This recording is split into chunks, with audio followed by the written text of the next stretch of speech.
I've never heard anyone approach a Christian and ask the Christian, do you condemn what Breivik did on the media, on the TV or whatever? Sure. But Muslims, every time something happens, we're asked to initially, do you condemn this act of terrorism or this act of violence? And I think there's a huge disparity there.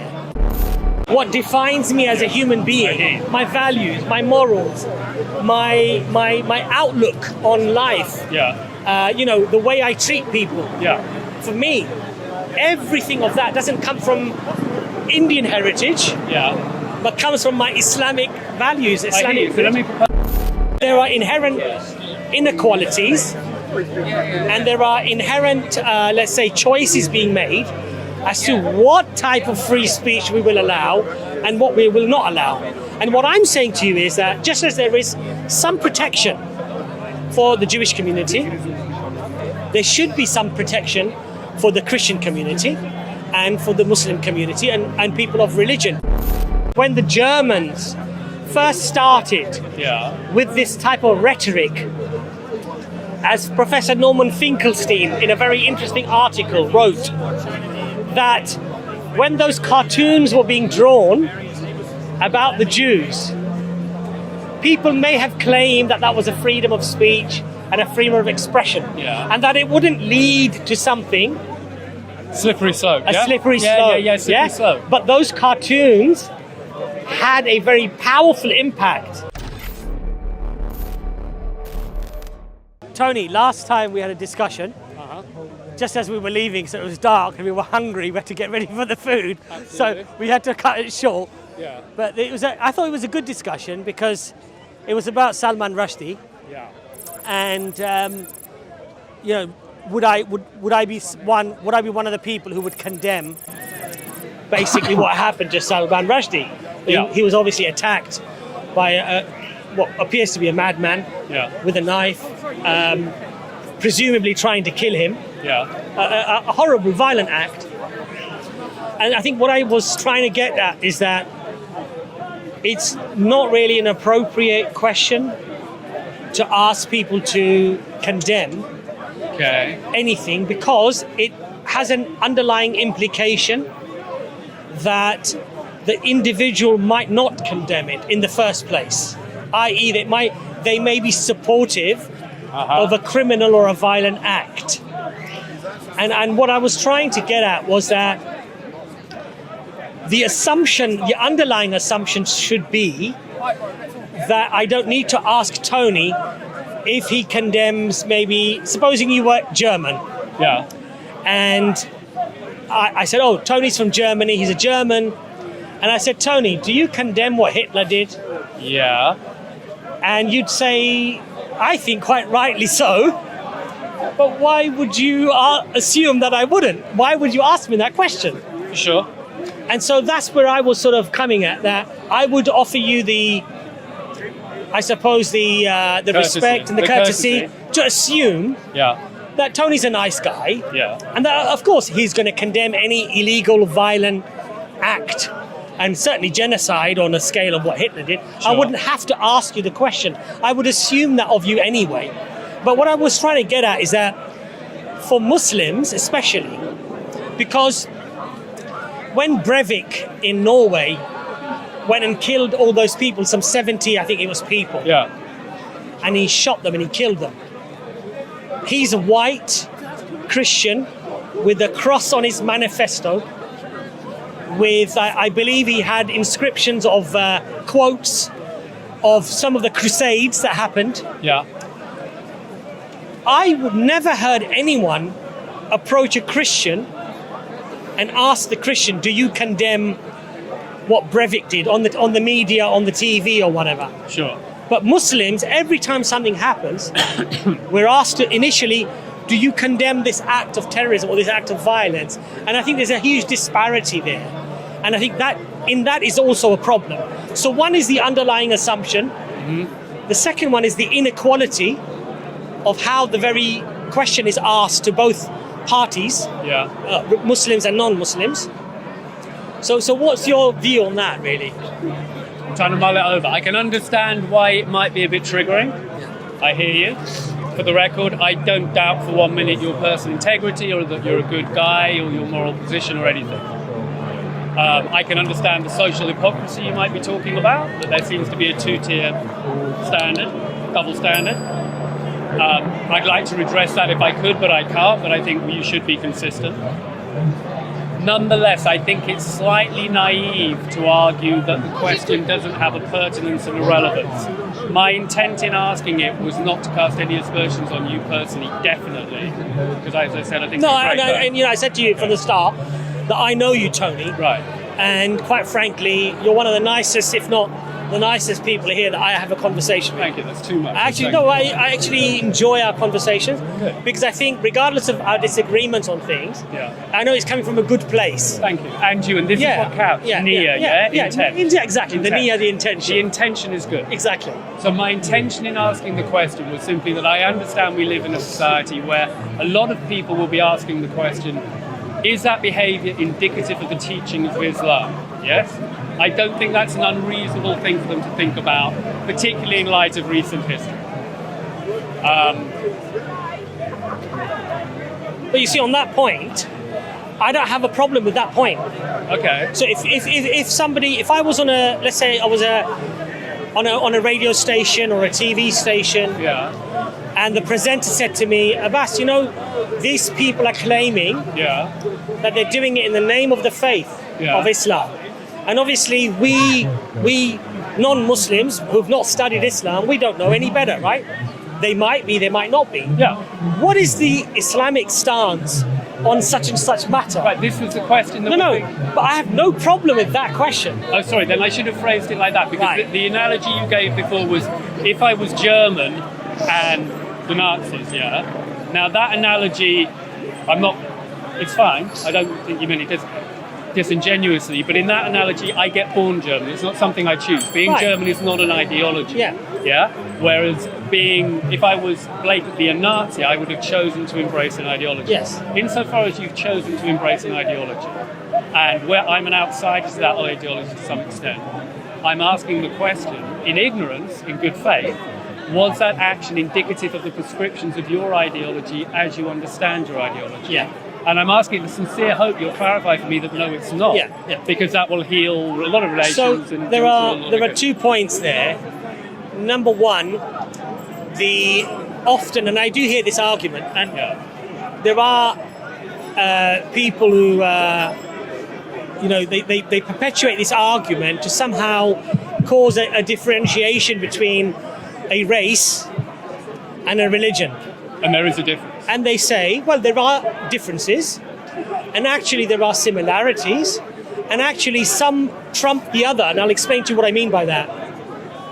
So when they argue, but religion is a choice, and race is not, therefore being a racist is very bad. Yeah. Being a bigot or a xenophobe against a religion, or to speak derogatory in a derogatory manner of those people of religion is not actually the same. They're very different, and in fact, the one about the religion is it should not be taken seriously. And my contention to that point is, number one, a lot of people are born into a religion. I'm not saying what you just said, but I am saying something very close to it. Okay. I'm not saying that. No, but I'm saying that for me, my race, as in my forefathers coming from India, has less importance and less significance as to the very fabric of my being, as does my religion. Less. My race to me is irrelevant. Okay. So for me, if you were to say to me something about India, I would say that was xenophobic or racist, and I would not be happy, obviously. However, sorry, brother. However,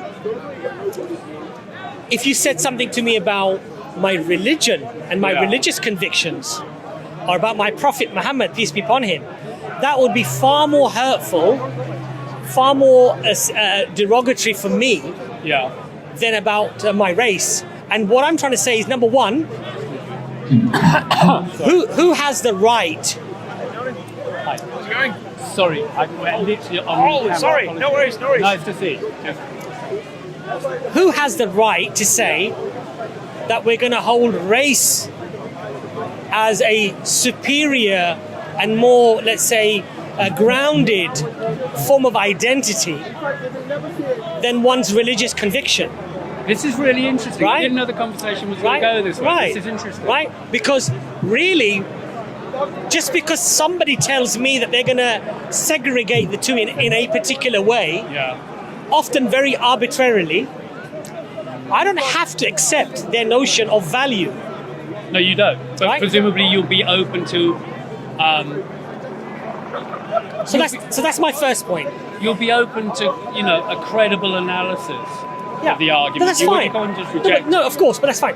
The other thing is that there are a lot of people, Christian, Buddhist, Jew, Muslim, who are actually born into a religion Yeah. and actually stay in that religion as a consequence of them being born into the religion. Yeah, you're right. They haven't rationalized, You're right. right? So for them, that is their identity. It is the very fabric of who they are, and actually they haven't even chosen. That's They've not just true. continu- No. What you just said, I take issue. Okay, Sorry, I'm trying to remember the things you're saying. I need okay, to bounce that's back. fine. That's fine. Okay, you've raised an interesting and deeper point here, yeah? Which is the distinction between a race and a creed, yeah? A belief system and a race. Right. You've said that you feel more personally affiliated to your religion than you do to your race, yeah? Yes. And I think the very fabric of No, my being, I hear you. what defines me as a human I being, hear you. my values, my morals, my outlook on life, Yeah, the way I treat people. yeah. For me, everything of that doesn't come from Indian heritage, Yeah, but comes from my Islamic values. I hear Islamic. you. So let me propose something to you. Yeah. We may be arguing apples and pears here. I think it's entirely natural and correct that you feel more affiliated to your religion than your race. And I would argue maybe the reason for that is precisely because you've chosen it. The fact that you've chosen it makes it more personal and indicative of who you are. Yes. Yeah? Whereas your race, just arbitrary. Right. Yeah? Absolutely. Okay? So you're looking at it from the inside out. Yes. And you're looking at it from the inside out and how it feels to be on the receiving end of this stuff. And I think your analysis is correct. However, we're looking at it from another position, which is how you look from the outside in. So it's not, you're talking about how you evaluate yourself. We're talking about how I should evaluate you. How an outsider should evaluate you. It's a different frame of reference. From my frame of reference when I'm evaluating you, it's very important I put some boundary conditions on myself and go, the aspects of this person which are inevitabilities are sacrosanct. Yeah? I cannot condemn or praise somebody for the accident of their condition or things they don't choose. So my feeling is very different because you're not me. However, it's beholden on me to make an evaluation of the choices you make. And the fact that those are the most personal aspects of you to you, I have to respect that. But nonetheless, I'm totally within my rights to evaluate your choices. Of course. Just as I must evaluate my own, and you must feed me back that's mine. a giver. Okay. But what I'm trying to say to you is that, and of course I'm not saying you're making this argument, by the way, it's okay to bash people of religion, Yeah, bash their traditions and their religion and their prophets, yeah. and say derogatory and vulgar things, which is often what people do and say, because that's not equal to racism. Honest. Hang on, I've got too many. Yeah. You haven't got enough. So that's have a clip. What? Because that's not equal to. Oh, what? You won't let him? No, because what it is that I'll explain to you afterwards, but Okay. there's a reason for that. That's not equal to, and you know, one of the very important things that you said, which was that from your side looking in, Yeah, the hierarchies are different. right? My side. Exactly. Yeah. But in a civilized society Sure. where we appreciate one another Yeah. and we recognize each other in terms of, with kindness and wanting to be fair and wanting to be just. Yeah. If you said to me, I'm passionately about veganism, this is my passion, I revolve my entire life around it, I lecture about it, I talk about it, I might think that, you know what, that's fine, that's your belief. I'm going to mock you and make fun of you, and I'm going to ridicule you. And if any vegan anywhere goes and does an act of violence or something, you're going to be also responsible for that. That would be inappropriate, I think, and unjust. It would be unjust and fallacious reasoning. Fallacious. But it wouldn't be unreasonable for you to just ask me the question. But what I would do is this. What? Being a kind person, I hope, or trying to be a kind person, I would say, look, Tony has some real core sensibilities and love for this thing. Yeah. I might think that he's wrong. Yeah. But what I'm going to do is at least have the discourse, but I'm going to remain respectful. Yeah. Because I'm not going to deliberately ridicule him in order to cause him pain and suffering and embarrassment and hurt, because that's not a nice thing to do. Agreed. It's not a kind thing to do. Agreed. But I know that you're not like that. But what I'm trying to say to you is that there are people who feel that they can be we're not talking about criticism here. We're not talking about debate or discussion here. We're not talking about disagreeing. I think all of those things are valid. But we're talking about a particular ethos that's being fashioned. That it's perfectly okay to say pretty much anything you want about religion or religious people, and they just have to lump it. They have to just accept it because this is under the freedom of speech. You're widening this fast. Can I start responding? But let's go to the second point as well. No. Okay. Let me respond to what you said. Okay. You've identified, we agree on niyyah, we agree on motive. Yes. And you've emphasized that people who say things they know will be hurtful to other people, that this is the impact, the negative impact this has, and I hear your point, okay? But I contextualize it like this. The ideal is not to act in that way, yeah? The ideal is not to aim to offend people. Yes. However, you've got to ask how far from that ideal is someone permitted to fall within a wider social context? It's a very good question, actually. Okay? So if you reframe it like that, I think we can all agree, no, don't be rude to what will offend people's profound inner sensibility. Yes. But within a wider social discourse, how far are we willing to let people fall from that ideal? Yes. Because there have been times when people fall from that ideal, and that debate has actually informed further growth back towards the ideal. Yes. It's a constructive cycle, which is why I'm actually very much in favour of free speech. Yes. And I think, although I don't think being rude and abusive to other, not abuse, being rude and detrimental to other people's heartfelt beliefs, I don't think is ideal behaviour, but ultimately I wouldn't condemn it within a social context. I do really believe in freedom of speech. I really do not believe in censorship, because I don't think it serves the bigger goal of achieving the ideals that we want. The two things are connected. You only get the best because you've got the strength to descend down into some of the worst, You see, the problem with that is this. We do have a structure in this country that, for example, protects Judaism. So there are certain things that you can say and certain things that you cannot say because they are under the definition of being anti-Semitic. There is protection for the Sikh community, for example, because they're seen as a racial identity.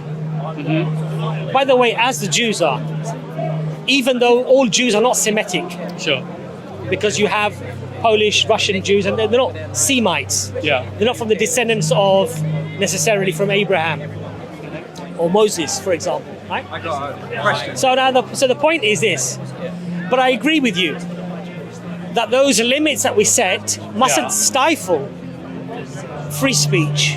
To the point where feelings may get hurt. I agree. But what we should not do is be hypocritical. So when somebody holds a banner up and says, "Not my king," and then that guy's arrested and shoved away, to me that's a hypocritical thing now. Because you're saying you can have free speech, but even if you demonstrate peacefully, where you're not screaming and shouting at people, you're going to get arrested, potentially convicted, potentially possibly jailed, whatever. To me, that's now hypocritical. Now, I don't see all the people who are quite happy for Islam and Muslims, for example, to be misrepresented, slandered, and spoken about in the most vile ways. Yeah. I don't see all those people jumping up and saying, we shouldn't allow this. But they're quite happy to turn a blind eye to the guy who's been ushered away because he held up "Not my king." Yeah. So what I'm trying to say to you is that there are inherent inequalities and there are inherent, let's say, choices being made as to what type of free speech we will allow and what we will not allow. And what I'm saying to you is that just as there is some protection for the Jewish community, there should be some protection for the Christian community and for the Muslim community and people of religion. So, for example, there is a... Can I come back? Of course you can. This is interesting. We disagree.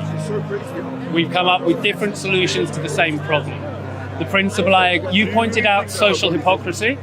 I agree with you about social hypocrisy. It shouldn't exist. We're all equal. We should all be treated equal in the eyes of the law as much as possible and in the way we treat each other, yeah? And I think hopefully we agree on that principle. Yes, of course. So in the interest of equality, we now have two options.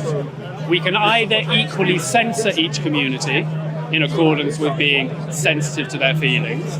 So your argument is that because there is legislature which is very sensitive to Jewish feelings, we should also have legislature which is very sensitive to Christian and Muslim feelings, which would be one way of achieving the ideal and creating equality. Yes. I personally think that's not a bad idea, but an even better idea is to have less legislature and be robust enough for communities to go, I know it hurts a bit, but we're big enough to handle it, and this open discourse is going to help us to speak more honestly with each other to uphold the more profound ideals we aspire to.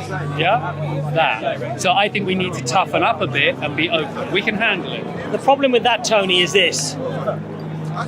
There's a very interesting quote in a book written by Assistant Professor Todd Green. Okay. And the book itself is entitled Presumed Guilty. Actually dealing with this question of why is it that we ask Muslims to condemn illegal acts of terrorism, which I think we should move on to shortly. Yeah. But in that book, he quotes a very interesting remark or quote by Rabbi Herschel, and he says, "Words make worlds." Words make worlds. Okay. Yeah. In other words, what we say or what we allow to be said will assemble the very world that we are living in. Yeah. And that's why the words are very important. Sure. So when, for example, you have a population in this country who are a minority, Muslims, and you allow open ridicule and a demonization and this feeling of otherization, it has a consequence of how those Muslims are now treated within the society. And so that's what I'm trying to explain to you, that when you don't have boundaries and limits, just as Rabbi Herschel said, words make worlds, we are seeing what world is being created by those words. So Muslim women, for example, are having their hijabs pulled off. They're being assaulted. Our children in schools are being told, you're a terrorist because your name's Muhammad, your name is Ahmed. Where is that coming from? It's not coming from an isolation of, an organic feeling that's just simply permeating through society. This is being engineered. Hang on. You're pushing. This is being. Well, you're implying malice of forethought. I'm saying, everything. As you say, engineered. But I'm saying, but when I say engineered, I'm saying that when you allow rhetoric that is deeply condescending and insulting and demonizing a group, then it is but obvious that you will have a portion of any population that will behave irrationally towards those people because they'll believe all the things that they read or they've heard. So what I'm saying to you is that it's very important. I agree that there should be an element of freedom, that we should not stifle valid and genuine discourse and discussion. But when we open up the floodgates, what we find is organizations many of whom, for example, today are very right-wing American-funded organizations who deliberately perpetuate false information about Muslims to create a divisive society and to weaken the very interaction that we, our communities, are having. So it's very, very important that we have some controls where we say, okay, what are the boundaries? So, for example, I believe it's perfectly reasonable if I start saying insulting things about the Prophet Moses, peace be upon him. That a Jew can say, look, that's anti-Semitic, because my people are the descendants of Moses. This is at the very fabric of our culture, of our religion, and you're demonizing and you're ridiculing that, and that's not right. And I think similarly, there should be some controls about what you can say about Prophet Muhammad, peace be upon him. Now, if you have... Go on, let me respond to something. I will do. No, because my memory won't retain the point. I do go on a bit. Go on, please. No, you... Please, go on. So words make worlds. Inevitably, words have power. Inevitably, they can have negative effects. Inevitably, there will be elements in the community who will abuse those words and will backlash. These things will happen. All I'm counter-arguing is when those inevitabilities arise, there'll be the lesser of two evils. If you look at the big picture in the long term, if you allow people to use these harmful words, etc., they're out in the open, and then you can rebut them based on merit in the open. If our positions are really robust, yes? I mean, I'm more than happy if somebody wants to argue against the Holocaust. There'll be people who'll go, you shouldn't be able to say that, it's offensive. I understand you feel offensive if the Holocaust is denied. Nonetheless, I'm sorry about your feelings, but I have enough faith in the integrity that the Holocaust really did occur. It was appalling, it can be proved, and if you're in denial of it, you should be publicly exposed. That I'm saying bring it on. Even though you've got hurt feelings, it's the lesser of two evils. If you don't let that happen, you end up with people going, these damn Jews, they're starting to control the media, and they're starting to make us be too cautious about their feelings, and we're no longer able to look at facts, and this will fester in the long term into something that becomes precisely the thing the censorship was designed to stop. You need to, so do you want to build the bubble up and then it'll pop, or do you want to slowly let the argument bleed out into the open in the daylight where we can shoot these ideas down? I'll tell you why that doesn't work. Do you not see anything persuasive in what I said at all? I'll tell you why that doesn't work. Is it that black and white? No. It's not about gradation. No. Okay. I'll tell you why that doesn't work. Go on. If we could clone Tony, who's a nice guy. Thank you. We're both nice guys. We've more than established that. Who listens to the arguments, who makes his assessment based upon good rationale and reason, and evidence and investigation, we wouldn't have a problem. For the plebs out there, the reality is that psychologists tell us that there are two types of people. There are concept-driven and there are data-driven people. And their analysis shows that most people are actually concept-driven, not data-driven. And what that means is that they already have a predisposition to believe certain things. Religion is inferior. Religion is illogical. Religion is irrational. It's for medieval people. There's no real argument. There's no evidence. Okay? They have these underpinnings. When you feed that monster, even falsehood, they don't use reason or data to overpower or overcome their predispositions. They only choose for confirmation bias to feed that monster that they've created. Everything you're saying, I already acknowledged in the example. Now, in a society where the majority would be perhaps data-driven, your concept could actually work, where you allow people to have freedom to pretty much say anything, and most people being rational, dealing with the data, would still arrive at a more rational, logical, and a correct stance. But your experience and mine would hopefully show you that that's not the case.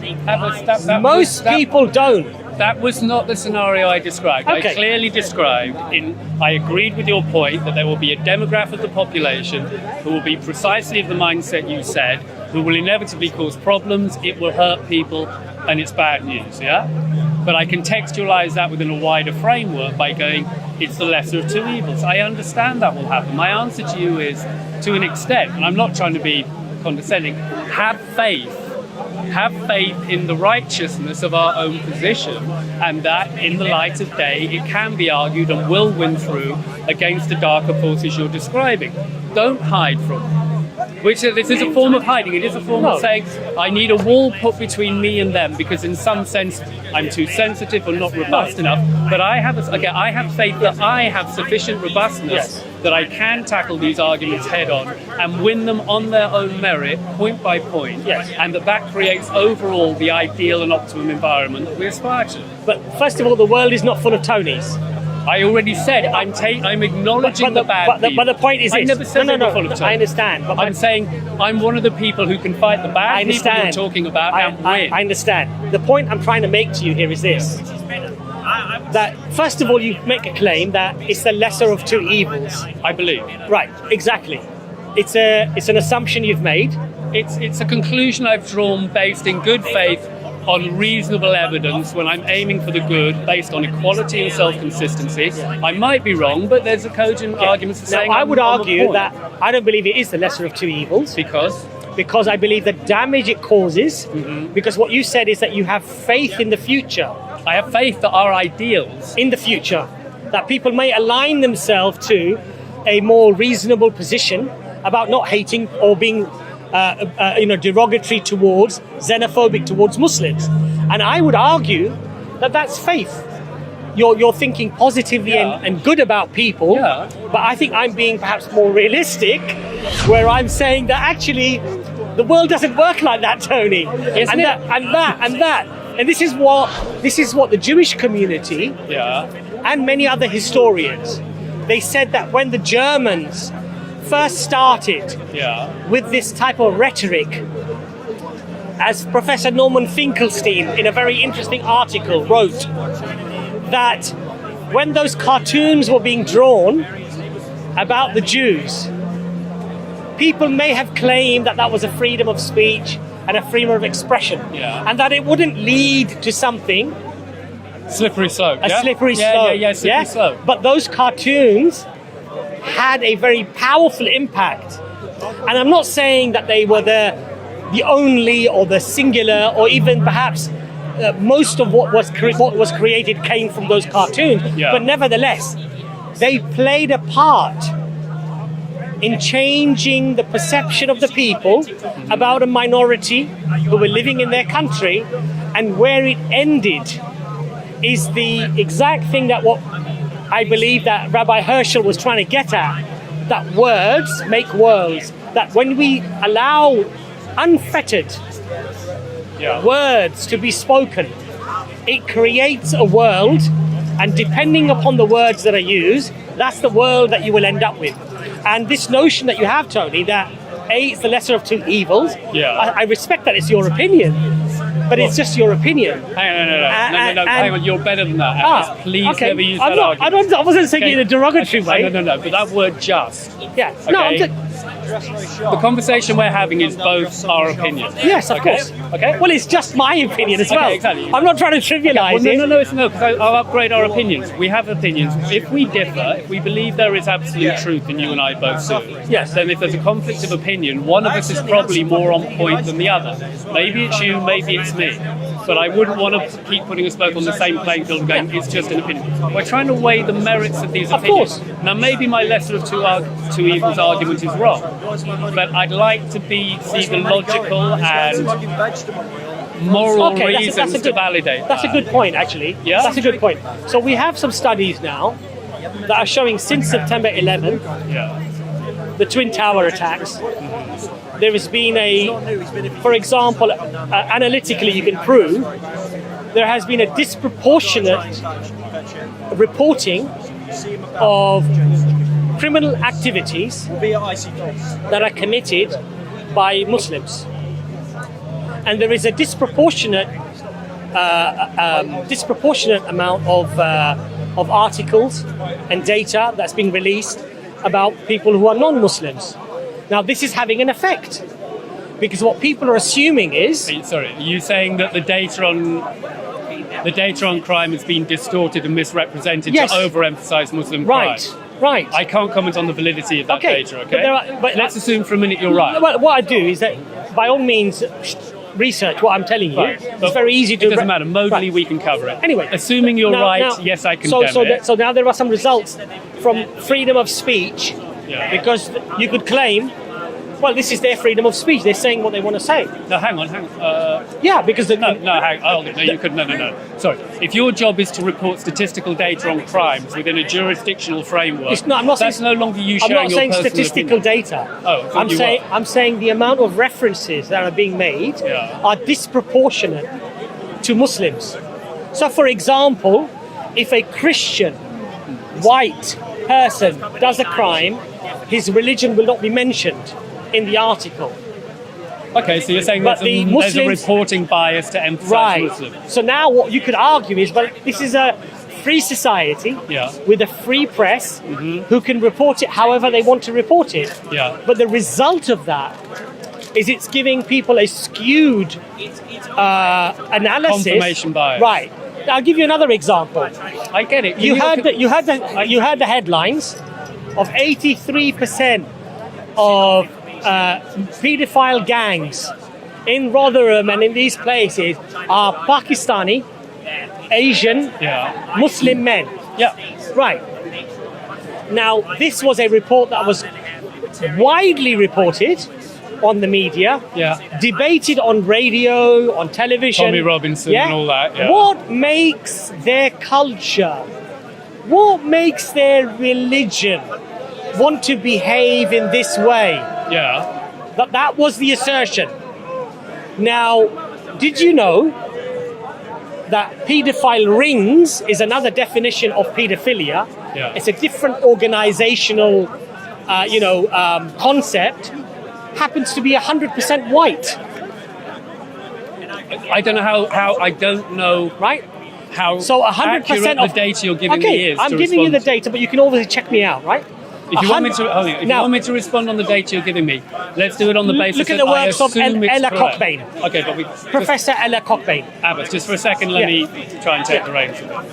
I'm happy to respond to your assertions and go on. If you're right, then I think this. Fair enough. But I don't just want to respond to them on the basis they are correct. Because I simply don't. That's fine, and I respect that. Okay. So if you look at the works of I think she's a clinical psychologist, Ella Cockbain. Okay. She wrote specifically about this issue. And she said this is a subset of a subset deliberately orchestrated in order to catch a particular group. Yeah. And the result of that is that, now I'll give you a personal story. Okay? Okay. I remember, because I drive for a living, right? You drive? I drive for a living, right? Okay. Around about that time, a white English lady said to me, "Oh, you're not going to rape me, are you?" Okay. I was like flabbergasted. Yeah, I'm sure you were mortified. I was mortified. Can I respond? And I said, why would you say that? Yeah. Oh, you know these things that are happening. And so I saw a direct result. I'm sure. Of freedom of speech. Yeah. Causing somebody to now be fearful of a Muslim man, thinking that I would be deplorable and inhumane to that level. But fortunately, you are such a nice person, and the truth of your character is such that I'm sure that you had a fighting chance of disavowing her of a misconception. I was so flabbergasted that actually I was, for the first time in my life, maybe not the first time in my life, but I was left fairly speechless because I was so hurt. Okay. I was so upset. I'm sorry you felt and I said to her, why would you even think something like that? Okay. But what I'm trying to explain to you, Tony, and I hope you can appreciate what I'm saying. I do. You have to let me come back on please. this. Okay? I'd ask you, you said a white woman came in and said, "Are you a rapist?" I'd say to you, your feelings are very hurt by that. To contextualise it, how many white women got into your cab and didn't ask you if you were a racist? No, that's not relevant. No, it's completely statistically relevant in terms of I'll tell you, Bayesian statistics, which I think but I'll tell you why that's not relevant. No, it's totally. But I'll tell you why it's not relevant. But if you're only going to be hypersensitive, if you're only going to be sensitized to when you hear the negative and not contextualize it within the broader scope of the positive or the neutral, you yourself will become part enrolled in the cognitive bias that you're condemning. Each of us has a responsibility to try and see reality as clearly, objectively, and balanced. I'll tell you why, but let me explain to you why it's not relevant as to how many people said that to me. Go on. Because there are certain underlying assumptions that everyone that would feel suspicious of a Muslim would be open enough to actually air their suspicion. And the reality is that the English people, I would regard myself as, culturally very English, right? We tend to keep our cards very close to our chest, right? Yeah. We don't always tell people what we're thinking. Yeah. So the first thing there is that just because only a small minority of people are emboldened enough to act upon it, doesn't mean that there is a huge underlying feeling of distrust of the Muslim community. And there are reports that have come out where dinner table Islamophobia and comments against Islam and Muslims are actually very commonplace. And it was actually found to be more so within middle class structures. I'm not assuming your facts are right. Even if your facts are right, my position still holds. I think in the long term, you build in more unconscious resentment when you tell people, no, you can't talk about something. Then you say to them, if you want to share your inner demons in public, go ahead and I'll take you on and I'll win on merit. I think psychologically it's not astute to try and contain people. Sharing honestly, everybody needs platforms to share their honest feelings. So as Jordan Peterson would say, and he may not be flavour of the month at the moment with the Muslims, I can get that. But as Peterson would say, we have to be able to speak our minds out loud so that other people can correct us on how damn stupid we are. If you just keep it in your own head, the rest of the community won't censor you and you'll disappear off into some bubble of your own cognitive bias. It's very important. I know it's not pleasant, but we have to be emotionally robust enough. Now, if you're really feeling very, very oppressed and on the edge of being picked on the street, and I'm very sorry, I don't want to encourage that, and it's completely out of order. But the slippery slope argument that you alluded to, I hate the slippery slope argument because it's good to identify where there is a slippery slope, but it shouldn't be an excuse for occasionally not climbing the mountain. Sometimes you have to look at a slippery slope, recognise it's dangerous, and then proceed with caution. Otherwise, you don't climb and ascend to the better place. It's necessary to know which mountains to climb. I think this mountain of free speech, although it's very Western, and the Western can be synonymous with decadence, which the Muslims are attuned to. We have become too decadent, probably. Nonetheless, on the swings and roundabouts, the slippery slope of free speech, I think, pays the best long-term benefits for the society and the individual. I honestly do. Now, I might be wrong, but it's not a fallacious or ill-founded. It's an argument you should consider as a possibility and not just. Look, I've heard what you've said, and I disagree. First of all, I don't believe any society anywhere in the world has free speech. Well, you're right. I don't believe in absolute because I don't believe in incitement. So we're drawing a line at incitement. So what we're saying is, we're not saying within the normative sense. We're saying free speech that's still curtailed and has controls. Short of incitement. Whatever that might. Well, it could be incitement. It could be, for example, you have people who are providing false medical information for people to follow, which is, I think, quite sensibly removed, because if people were to act upon that false medical information, it could cause them very detrimental reactions. Yeah, we agree that there are basic lines, boundary conditions. There are basic boundary conditions that every society has. Right. So in reality, there is no such thing as free. Free. We both agree with that. We don't agree. So the question becomes The question becomes now, where should the boundary be set? Now that you're setting the boundary at. You're setting the boundary to some extent at if my feelings. Well, let me make my point because you spoke for quite a while, Tony. Have I? Yeah. Sorry. So that's the first point, that there is no actual absolute free speech. We agree. And I think quite sensibly, people can recognize that there have to be certain limits, because if you don't have limits, then it becomes potentially anarchy, right? Okay. Now, who decides to set those limits? Very important. Sure. Right. And I believe that there should be certain basic principles that should be established. Agreed. That they should be regarded as limits. Agreed. Set. And I said to you that if we set those limits, for example, with the Jewish community, I would say as a Muslim, why don't you offer me the same courtesy? Why don't you offer me the same protection? That makes sense. And I think it's reasonable, right?